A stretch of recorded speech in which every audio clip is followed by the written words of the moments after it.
Aujourd'hui, on est au Dufferin Grove Farmers Market. La chorale s'incruste en fait dans ce marché de producteurs locaux pour surprendre les clients à Dufferin Grove.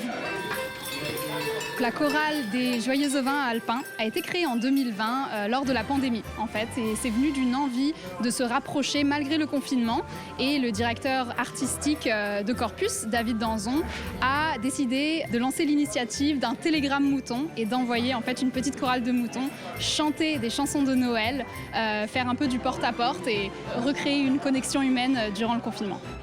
La chorale est une déclinaison des moutons qui a maintenant près de 20 ans comme spectacle. C'est dans un tout autre style et qui est en constante évolution et qui tourne surtout en été. Donc voilà, ça c'est notre adaptation en hiver durant les fêtes. On chante beaucoup de chansons que tout le monde connaît, des classiques. Le choix de ces chants de Noël en français que les moutons chantent, ça a été une volonté du directeur artistique David Danzon d'apporter sa propre culture française, lui étant français, et aussi je pense que c'est pour pas oublier qu'on est, malgré dans une grande métropole anglophone, on est quand même au Canada où on a ces deux langues officielles. Je vois deux types de réactions dans le public quand on a la chorale avec nous. C'est d'abord il y a les gens qui comprennent pas trop, donc ils vont pas savoir comment réagir justement, ils vont pas sourire, mais ils vont quand même rester et s'immobiliser et regarder souvent.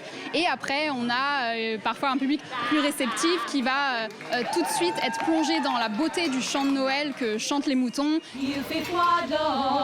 Je pense que la chorale des Joyeux Ovins alpins est devenue un incontournable à Toronto durant le temps des fêtes parce que on fait plus trop de chants porte-à-porte, de caroling comme on dit. Il y en a plus trop, c'est une tradition qui se perd, donc je trouve que c'est une super bonne manière de ramener ça. C'est quelque chose de traditionnel mais qui vit dans le temps parce que c'est tout simplement partager de la musique et ça reste pour toujours. Donc c'est ça qui fait que ça devient un classique des fêtes ici à Toronto.